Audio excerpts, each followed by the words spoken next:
Come ride the little train that is rolling down the tracks to the junction. Forget about your cares, it is time to relax at the junction. Lots of curves, you bet, and even more when you get to the junction. Petticoat Junction. There's a little hotel called the Shady Rest at the junction. Petticoat Junction. It is run by Kate. Come and be her guest at the junction. Petticoat Junction. And that's Uncle Joe. He's a moving kind of slow at the junction. Petticoat Junction.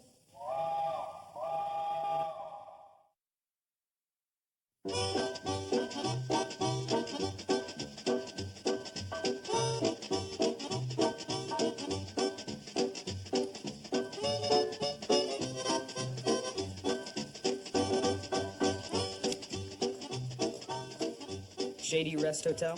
Is that the place your mother runs? My goodness, are we here already? We're here already. We've only been walking for 4 hours.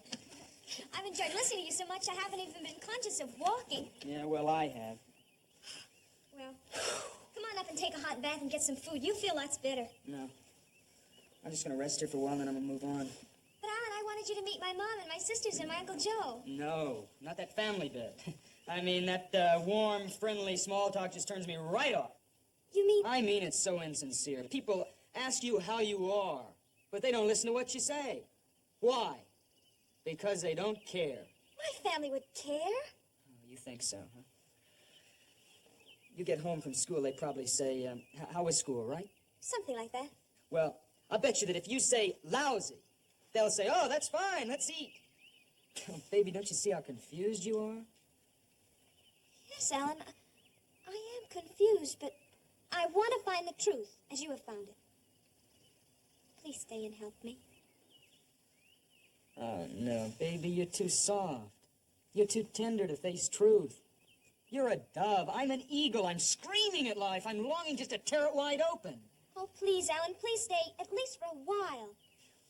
Wow, you're such a nice kid. You're bright, too. I just want to rest here for a while, and then I'm going to be moving on. Well, my mom's a wonderful cook, Alan, and I know you must be hungry. And I promise you, you won't have to make any small talk with the family. You can just eat, and everyone will be quiet. Will it make you a happy kid? Yes, Alan. Listen, you wait here, and I'll run up and warn everybody. I mean that you don't want to be bored and all. Okay. Listen, you fly on, Dove. Maybe the eagle will be here when you get back, and maybe not. Oh, please be here, Alan. Please. You say he's from New York? New York City. He's a writer and a poet. You say he's good looking, huh? Oh, he's handsome and so intellectual. And you left him sitting down at the track? Well, he's resting. We walked all the way from Hooterville. You walked all the way from Hooterville? Not really, Mom. I floated, I flew, I danced. Oh, Mom, he's so brilliant. Where are you going, Billy Joe? Well, I just thought I'd freshen up a little bit. We want to make a good impression, don't we? We sure do, Billy. Oh, Mom, Alan's the first boy I've ever met that I can really communicate with. Well, he knows everything. He's read everything. He's so deep and so alive, so sensitive and so profound.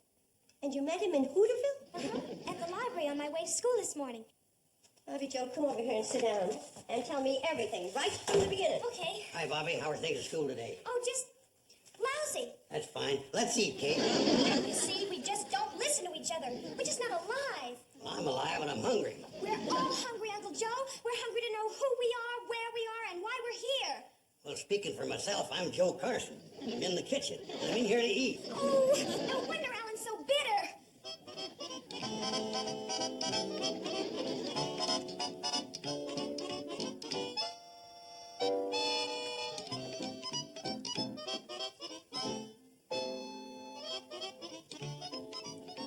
Oh, hello. I didn't know you were here. Yes, you did. That's why you came down here. Well, come to think of it, my sister did mention something. Are you the boy from New York City? Greenwich Village. Oh, Bobbie Joe said New York. You know, she never gets anything right. If you were to move your feet, I could sit down. I know. I guess you are tired. Yeah, I'm tired. Of painted up, empty-headed chicks like you. What? You're all alike. And what do you have to keep proving to yourself that you're a woman, don't you know? I know that you're the rudest man that I've ever met. Bugs you, didn't it? Hi, Billy. Did you meet Alan? Yes. Bobbie, you take my advice and don't fall for him because he's already in love. He is? Yes, with himself. What you got against the boy? You haven't even met him. Well, A, I don't trust big city fellas, especially from New York. And B, I don't trust writers, especially poets. And C, when you put the two together, you're going to have a lot of trouble. Bobbie Jo says he's the first boy with whom she ever had an intellectual rapport. Now, you see already you got trouble. Uncle Joe, an intellectual rapport means a meeting of the minds. Kate, you don't know poets like I do. Oh, where'd you ever learn about poets? From reading their poetry, that's where. Like what? Like this. There was a young girl from Duluth. Uncle Joe, that isn't poetry. What do you mean it ain't? It rhymes. Last line goes, I don't want to hear it. And I also don't want to hear any more talk against Bobbie Jo's poet friend. I understand exactly how she feels. When I was a girl, I was in love with Longfellow, Whittier, Byron, Keats, Shelley. All at the same time. yeah, but one big city fella can be more dangerous than them 5 local boys put together. Huh? In here, Bobbie Jo. Ma, Uncle Joe, I'd like you to meet Alan Landman. How do you do, Mr. Landman? It's an honor to have you here. What kind of poems you write, Alan? My poetry is a cry of anguish in the tortured night. Oh, you write jingles for them indigestion commercials. Joe! Oh, no, I'm sure Mr. Landman is way above anything like commercial jingles. Oh, of course he is. My poetry is a scream of protest. I sound the alarm. I hang the bell on the cat. I shout in the atrophied ear of a sleeping America. Isn't that marvelous? Wonderful. You like it? It's absolutely fascinating, inspirational. You didn't understand a word I said. Not a word.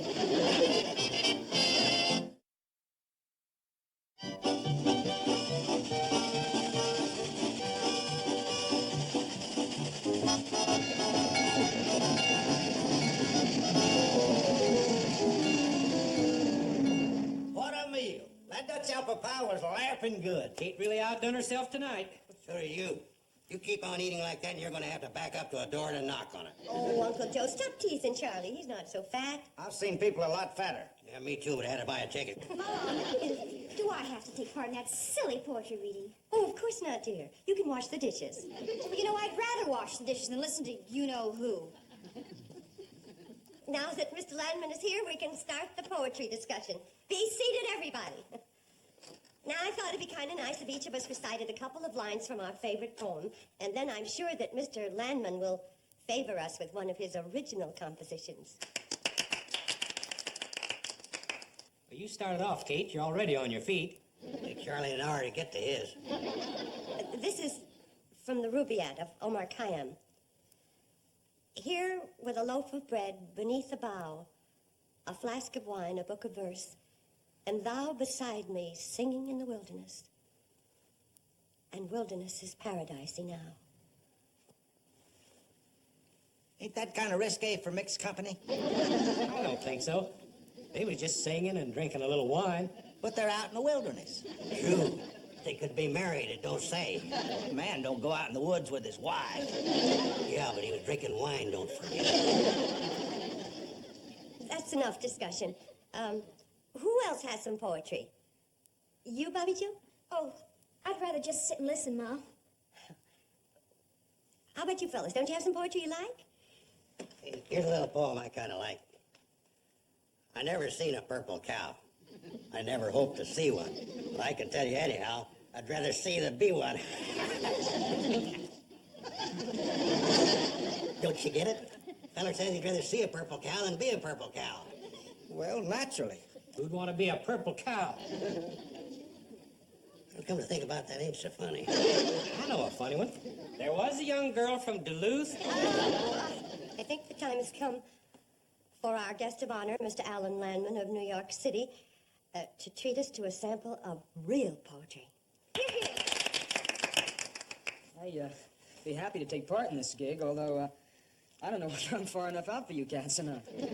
This is My latest poem.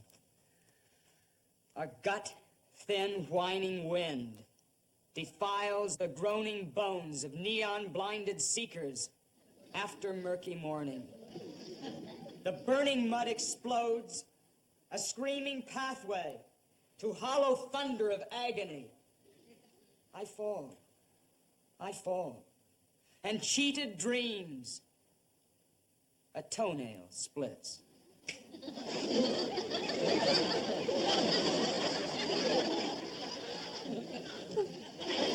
Who would like to start the discussion? I think that was one of the most exciting poems I've ever heard. Anybody else? Floyd? Did you have an emotional reaction from Mr. Landman's poem? Yeah, but I think it is Dutch apple pie. I'd like to know what it means, if anything. So would I. It means that this is a cemetery, and you're all corpses. Good night. Oh,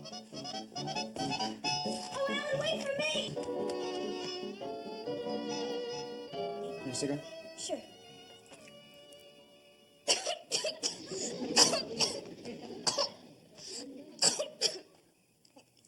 The wind. The wind's kind of chilly. The wind is kind of chilly. You know what E.I. Boyer says about the wind? What?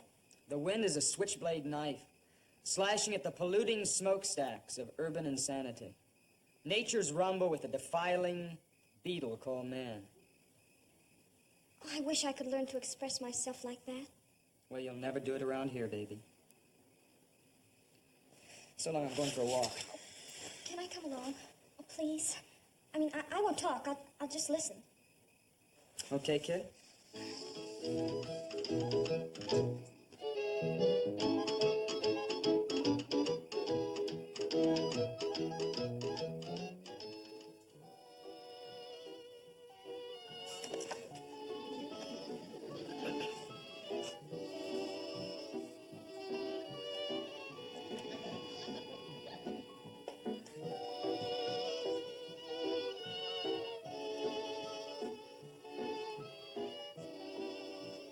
Hey, Why? Who's sleeping? it's 1 o'clock. Why don't you go on up to bed? I'll wait up for Bobbie Joe and that poet. No, I want to see Bobbie Jo when she comes in. Well, in that case...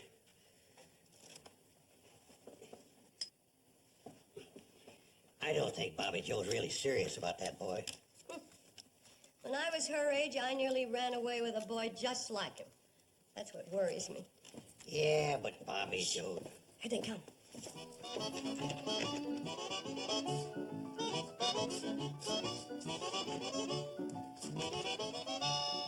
Oh, what a terrible hand. I ought to shoot you, Uncle Joe, for giving me cards like this. Oh, look who's here. Sorry we're late. Late? Is it late? I didn't notice. Mom, I know you're waiting up for me. Yes, I was. Go to bed, honey. I want to talk to Mr. Landman. Okay, but I want you to know that whatever he says, I'm completely on his side. Good night, Alan. Good night, baby. Good night, Uncle Joe. Am I leaving? Yes, you are.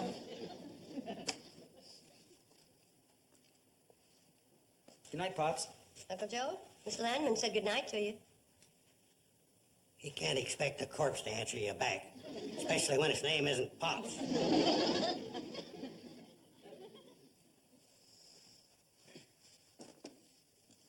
Okay, I'm going to save you a lot of time. I'm crazy about Bobbie. We've been talking about me sending for her when I get to New Orleans. Uh-huh. Was that all you're going to do, just sit there and smile? Smiling on the outside, screaming on the inside.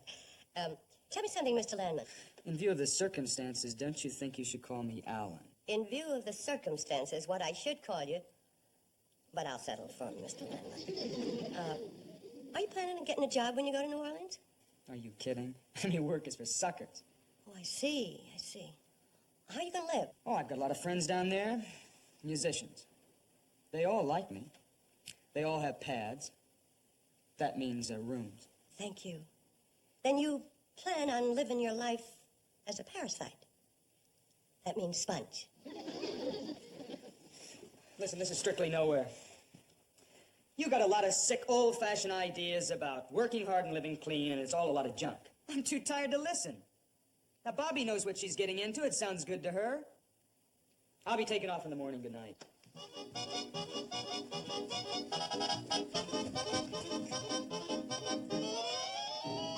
You heard that? Yeah, it's bad. What are you going to do? I don't know. Of course, you realize he'll be gone tomorrow. He'll never send for her. You know that. I know that. And she'll always remember him as a romantic young rebel, full of courage and exciting ideas. Yeah, I guess you're right. Why don't you have a good talk with her? That's the worst thing I could do. We'd only wind up yelling at each other, and he'd be a bigger hero than ever to her. No, talking to her about it'd be a big mistake. Big mistake. All those ideas of his are just a cover-up and an excuse for being a failure, for not having a job, for just being a bum, wandering around and living off other people.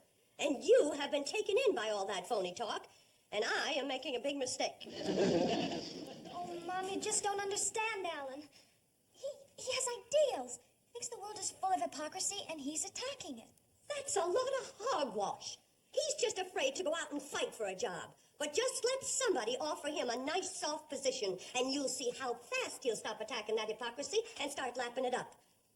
And now that I've made my big mistake, good night.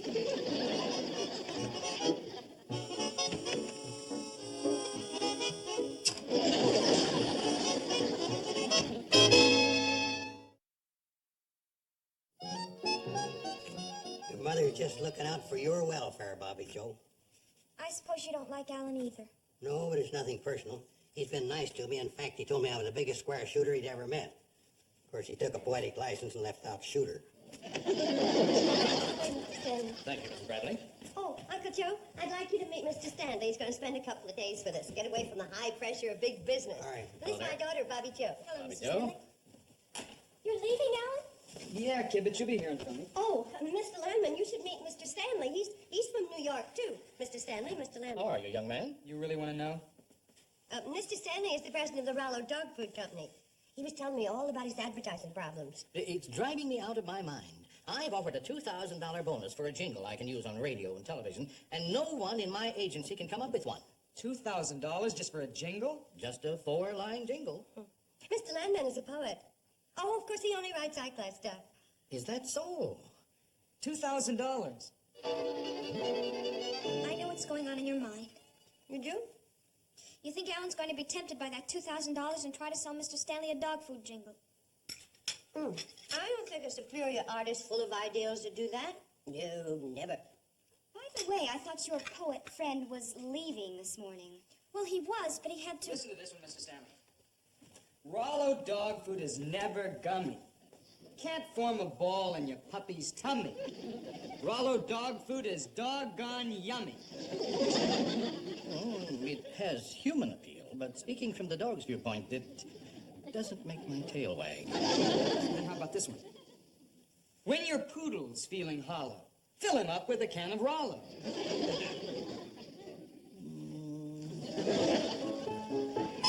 What's so wrong with Alan wanting to earn $2,000 when you think about it? Nothing at all. It'll give him the freedom to write real poetry. Absolutely.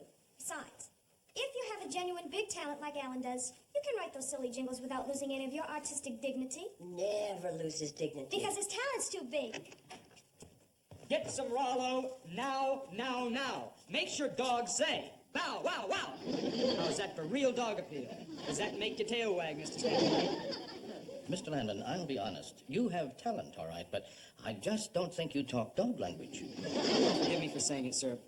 But must your advertising appeal to the dogs? I mean, after all, it is the humans who buy it. We've got to please the dog. We cater to the dog. We've got to sleep dog, eat dog, think dog. Understand? Or do you think I'm crazy? Oh, crazy, no, sir. I know. You're after the money. Well, I'll pay anything to the writer who'll get inside the dog's mind with me. I'm in there, but I can't write. I really think I could do it, given a little time. I don't know. Dog persons are born, not made. You've either got that dog in you or you haven't. And I say you can't please a dog consistently if you don't have the dog's viewpoint. I feel I really have it, sir. I don't know. You're tempted by the money. No, really. Dogs, they seem to feel that I'm one of them. They accept me. Are you sure? Sometimes they pretend just to get food out of you. No, it's sincere. I warn you, you can't fool a real dog person. And I'm real dog, my boy. I'll tell you something confidential, may I? Please. When I see a cat, I want to chase it up a tree. Now you think I'm crazy, right? No, on the contrary. I've never told anyone, but I like to run after cars and bite at the tires. That's a good sign. You're not lying. I cross my heart and hope to get run over. This may be a great day for all of us. I'd like to shake your paw. Wow, wow, wow.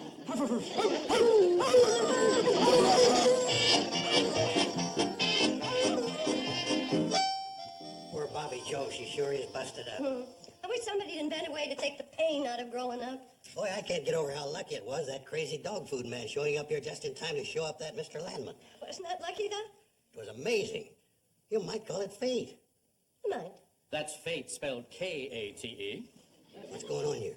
Uncle Joe meet Roger Stanley, the best restaurant supply salesman in the country. Restaurant supply? He's new in this territory. First time he was here, you were in Pixie with the girls. Glad I could help you out, Kate. Oh, you put him up to the whole thing. You did a wonderful job, Roger. And anytime, you are my guest here for free. Oh, forget it. I had a lot of fun.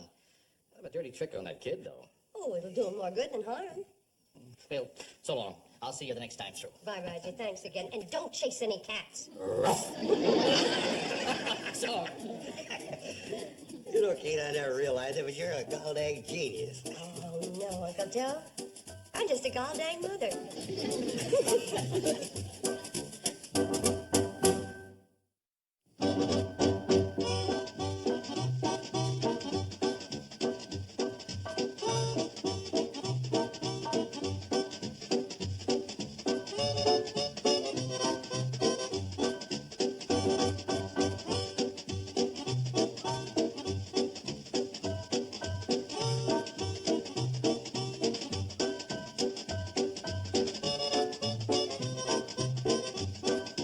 Petticoat Junction.